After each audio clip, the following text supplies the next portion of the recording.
Hello students, मैं हूँ धारा, आपके इंग्लिश एजुकेटर फ्रॉम अभिज्ञान गुरुकुल। मैंने आपको जब 9th का फन द हेड पढ़ा रही थी, पार्ट 1 पढ़ा रही थी, तब बोला था कि मैं सेकेंड पार्ट में उसके क्वेश्चन आंसर लेके आ जाऊंगी आपके पास में।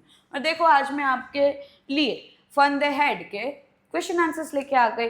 पढ़ते हैं हम सारे क्वेश्चंस और उसके आंसर्स, और मैं आपको सारी चीज़ें एक्सप्लेन करूँगी ताकि एग्जाम में जब भी कोई क्वेश्चन आए आपके पास में या तो पूछा जाए तो आपको कोई कंफ्यूजन ना रहे। ठीक है, टाइम वेस्ट नहीं करते, फटाफट से आ जाते हैं हमारे फर्स्ट वाले क्वेश्चन पे, जो कि है how old are Margie and Tommy. Tommy और मार्जी हमारे दो कैरेक्टर थे हमारी स्टोरी में द फन द हेड में। दोनों की एज हमको टेक्स्ट बुक में बताई गई थी, मतलब चैप्टर में ही हमको दी गई है। तो उनकी एज कितनी दी गई थी? मार्जी इज 11 एंड टॉमी इज 13। मार्जी जो थी वो 11 ईयर्स की थी और टॉमी कौन सा कितने ईयर्स का था? 13 ईयर्स का था। हमको फ्यू वर्ड्स और कपल सेंटेंस में ही आंसर देना है, मतलब कि जो हमसे चीज़ पूछी गई है टू द पॉइंट हमको उसका ही आंसर लिखना है। तो हम छोटी छोटी आंसर लिखेंगे, ठीक है? Very good. What did मार्जी right in her diary. मार्जी diary लिखती थी, ये हमको एकदम चैप्टर के स्टार्टिंग में ही हमको बताया गया है, ठीक है, कि मार्जी ने एकदम डायरी में क्या लिखा था, हम स्टार्टिंग में ही ये हमसे पूछा गया है। What did मार्जी right in her diary. मार्जी ने अपनी डायरी में क्या लिखा था? मार्जी wrote in her diary today Tommy found a real book। मार्जी ने क्या लिखा था डायरी में कि मार्जी डायरी लिखना ही स्टार्ट उधर से करती है। 17 मई 21 57 की डेट दी गई होती है और वहाँ से टॉमी को आज रियल बुक मिली। वो वहाँ से मार्जी जो है वो बुक लिखना मतलब कि डायरी लिखना स्टार्ट करती है। ये हमको चैप्टर में बताया गया और मैंने आपको समझाया भी था। थर्ड वाले क्वेश्चन पे आते हैं, तो had मार्जी ever seen a real book. नहीं, मार्जी ने कभी भी एक फिजिकल या तो एक भी रियल बुक आज तक नहीं देखी थी, क्योंकि वो हमेशा टेलीबुक्स में से पढ़ते थे। No, Margie had never seen a book before. Margie को कोई भी रियल बुक नहीं देखी थी मार्जी ने, ठीक है। और इसकी वजह से उसको ये जो बुक थी वो बहुत ज़्यादा स्ट्रेंज लगी थी। जो उसको फिजिकल बुक मिली थी वो उसको बहुत ज़्यादा अजीब लगी थी, बहुत ज़्यादा स्ट्रेंज लगी थी। फोर्थ वाले क्वेश्चन पे आते हैं, तो what things about the book did she find strange. कि ऐसी कौन सी चीज थी बुक के बारे में जो मार्जी को स्ट्रेंज लगी थी, अजीब लगी थी। पढ़ते हैं, the things about the book that she found strange were the following. ये इतनी चीज यहाँ पे जितनी लिखी हुई है, ये सारी चीजें मार्जी को क्या लगी थी बुक के बारे में? स्ट्रेंज लगी थी। The pages of the book were yellow and crinkly. The words stood still instead of moving. When they turned back to the previous page, it still had the same word on it that it had when they first read it. मार्जी को क्या strange लगा था कि पहले तो वो book बहुत ज़्यादा पुरानी हो चुकी थी, इसकी वजह से उसके पेजेस थे वो येलो थे और रिंकल वाले थे, मतलब क्रिंकली थे। हम किसी पेज को फोल्ड करते हो उसमें रिंकल्स आ जाती है तो उसको बोलते हैं क्रिंकली, और इसको ओपन करेंगे तो जो रिंकल्स होगी वही वैसे ही ऐसे पेज को हम क्या बोलते हैं? क्रिंकली। तो पहले तो उसको ये चीज़ स्ट्रेंज लगी थी। दूसरी चीज़ ये उसको स्ट्रेंज लगी थी कि जितने भी उस बुक में वर्ड लिखे हैं वो कोई मूव नहीं कर रहे हैं, वो बस ऐसे के ऐसे खड़े हैं। दूसरी चीज़ उसको क्या स्ट्रेंज लगी थी कि जैसे ही वो नेक्स्ट पेज करेगा और वापस से प्रीवियस पेज पे जाएगा तो वहाँ पे वर्ड चेंज भी नहीं होते थे, वो एज इट इज़ वैसे के वैसे ही रहते थे। ये तीन चीज़ें थी जो मार्जी को रियल बुक के बारे में, फिजिकल बुक के बारे में स्ट्रेंज लगी थी, ठीक है। बाद वाला क्वेश्चन है, What do you think a telebook is? कि टेलीबुक क्या होती है? I think the telebook must be a book that gets display on the screen of the television. उनके पास में मैकेनिकल टीचर थे, ठीक है, उनके पास में स्क्रीन्स थी जिसके थ्रू वो पढ़ते थे, और वही जो स्क्रीन्स होती थी जो रोबोट बोल सकते हैं, जिसको हम या तो मैकेनिकल टीचर, हमको यहाँ पे मैकेनिकल टीचर यूज़ किया हुआ है वर्ड, तो मैकेनिकल टीचर बोलेंगे। मैकेनिकल टीचर उसको स्क्रीन में बुक्स आ जाती थी, ठीक है, और उसी बुक्स के थ्रू वो लोग पढ़ते थे। फिजिकल बुक उनके पास में होती नहीं थी, ठीक है, ऐसा हमको स्टोरी में बताया गया है। Where was Margie school did she have any classmate. Margie की स्कूल कहाँ पे थी? उसके कोई क्लासमेट थे कि नहीं? कोई क्लासमेट नहीं थे मार्जी के। Margie school was next to her bedroom. Bedroom के बाजू में ही उसका क्या रूम था? स्कूल रूम था। ये हमको चैप्टर में भी बताया गया है। मार्जी के बेडरूम के बाजू में ही उसका स्कूल रूम था, और वो डिजिटल, मतलब कि वो लोग मैकेनिकल टीचर के थ्रू पढ़ते थे, इसलिए उनके बेडरूम के बाजू में ही उनका स्कूल रूम था, तो उसके कोई क्लासमेट्स भी नहीं थे। तो आंसर क्या होता है? Margie school was next to her bedroom. No, she did not have any classmates. ठीक है, बहुत इजी से, बहुत सिंपल से क्वेश्चन है। चलिए What subjects did मार्जी and Tommy learn? कौन कौन से सब्जेक्ट मार्जी और टॉमी पढ़ते थे? हमको है ना चैप्टर में 3 सब्जेक्ट बताए गए, बस वही तीनों के तीनों चैप्टर हमको वो नाम लिख देना है। हमको कोई स्पेसिफिक ऐसी चीज़ नहीं बताई गई है चैप्टर में कि मार्जी ये सब्जेक्ट पढ़ती थी, टॉमी ये सब्जेक्ट पढ़ता था, नहीं, पर 3 सब्जेक्ट के नाम वहाँ पे हमारे पास में लिखे गए हैं, तो हम वही 3 नाम लिख देंगे, ठीक है। मार्जी and Tommy learn geography, history and arithmetic. बस ये 3 हमको चैप्टर में मेंशन किए गए, इसलिए हम ये 3 नाम लिख देंगे। चलिए उसके बाद में आ जाते हैं answer the following with reference to the story. हमारे पास में एक लाइन दी गई होगी टेक्स्ट बुक में से, उसके रेफरेंस में हमको क्वेश्चन पूछे गए, बस हमको 1 लाइन में उसी क्वेश्चन के आंसर लिख देने हैं। सबसे पहले है I wouldn't through it away, ठीक है। इसके रेफरेंस में हमको 3 क्वेश्चन पूछे गए, बस उसी के आंसर देने हैं। फर्स्ट वाला क्वेश्चन है हु सेज दिस वर्ड्स, कि ये वर्ड किसके बोले गए हैं? Tommy says this word, Tommy नहीं बोली थी ये चीज़ें, ठीक है। ओके, सेकेंड वाला क्वेश्चन है, बस छोटे छोटे ही आंसर हमको लिखने हैं। सेकेंड वाला क्वेश्चन है what does it refer to, it किसको रेफर करता है, किससे रेफर किया गया है? It refers to the books, it refer to the books मतलब कि जो उनको रियल बुक मिली थी ना, बस उसी फिजिकल बुक्स, जो वो फिजिकल बुक के बारे में जो लोग बात कर रहे थे टॉमी और मार्जी, उसी से ये इट को रेफर किया गया है। थर्ड वाला क्वेश्चन आ जाता है what is it being compared with bye the speaker, कि ये जो इट है, इट मतलब कि बुक्स को किसके साथ में कंपेयर किया था स्पीकर ने? तो की टेलीबुक्स के साथ में कंपेयर किया था।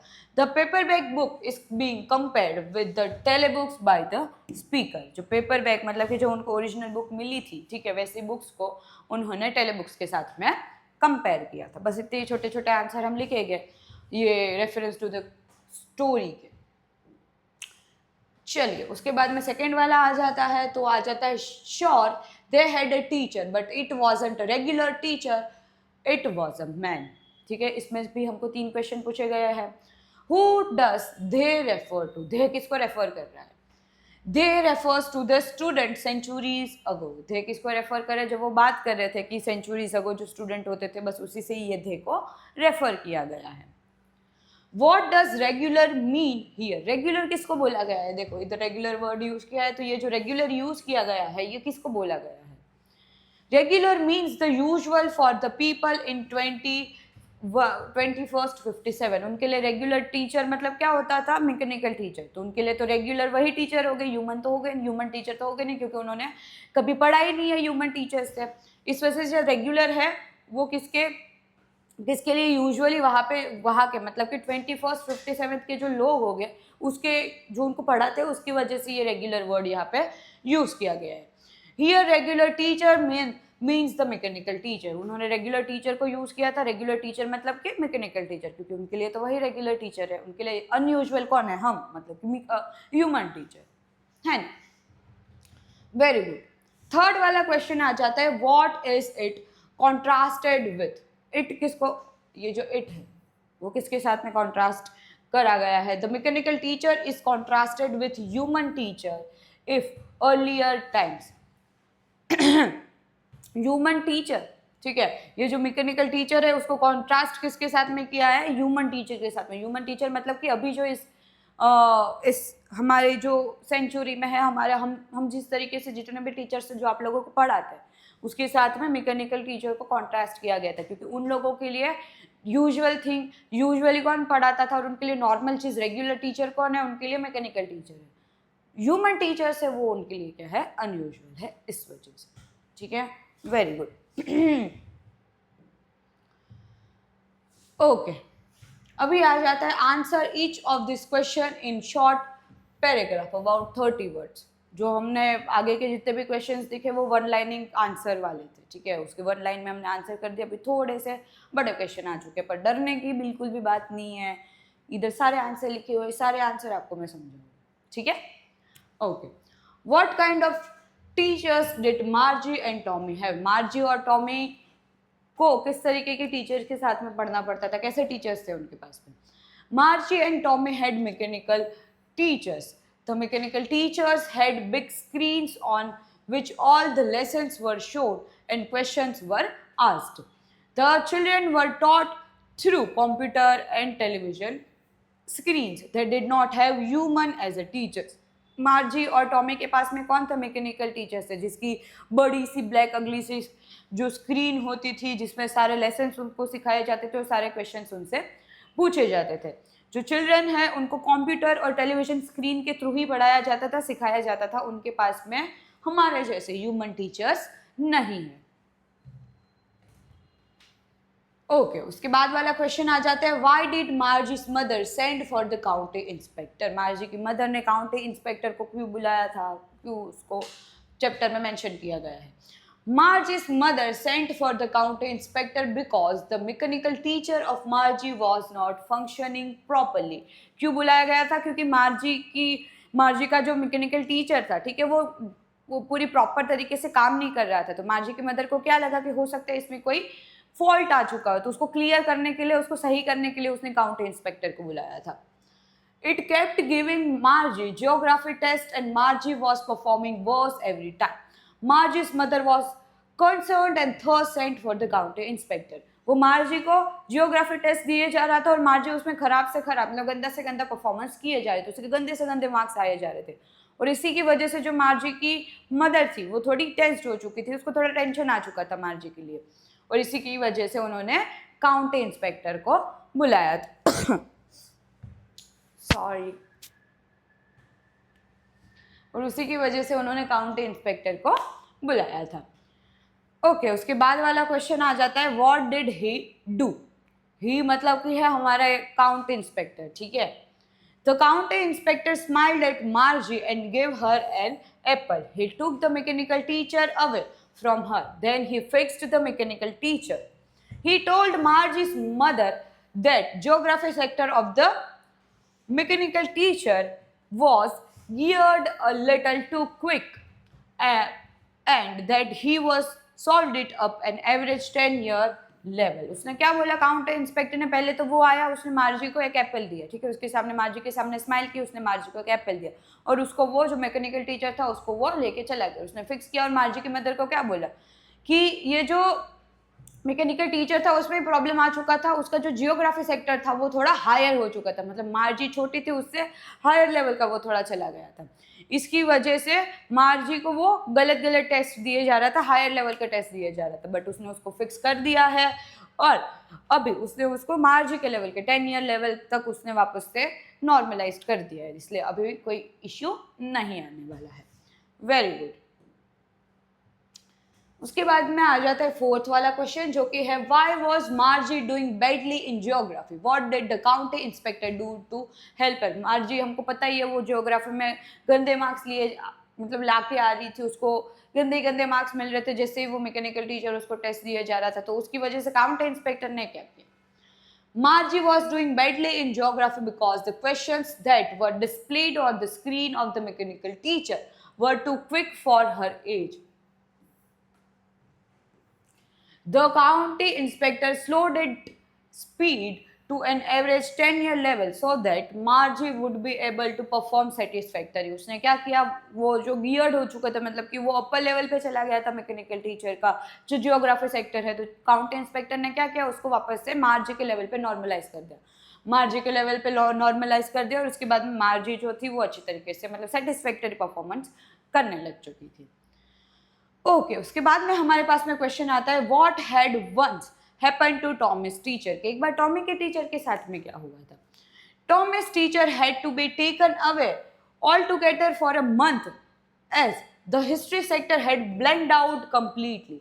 ये हमको चैप्टर में भी बताया गया है, टॉमी के जो मैकेनिकल टीचर था ना उसमें भी कोई प्रॉब्लम आ चुकी थी, इसकी वजह से जब काउंटी इंस्पेक्टर को बुलाया तो उसका जो मैकेनिकल टीचर था उसको ही 1 महीने के लिए हटा दिया गया था। क्यों, क्योंकि हिस्ट्री का जो पूरा सेक्टर था वो पूरा ब्लैंक्ड आउट हो चुका था, कितने 1 महीने के लिए पूरा उसको सही करने के लिए भेजा गया था।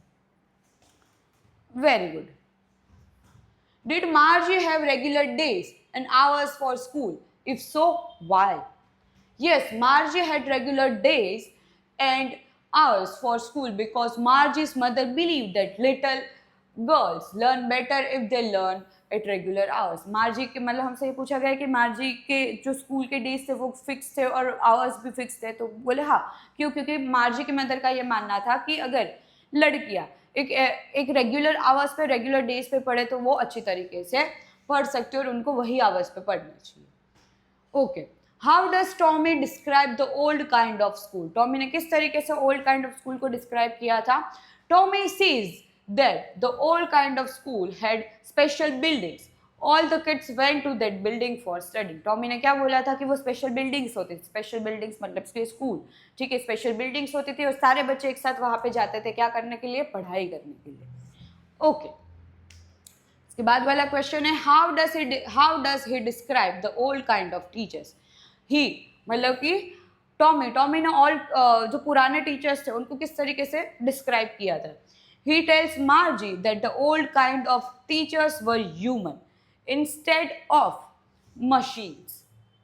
The human teacher would educate the boys and girls and give them homework and ask question. उसने क्या बोला कि पुराने काइंड ऑफ जो टीचर थे, ओल्ड काइंड ऑफ जो टीचर थे, वो सारे क्या होते थे? ह्यूमन होते थे, ना कि मशीन होते थे। वो क्या करते थे?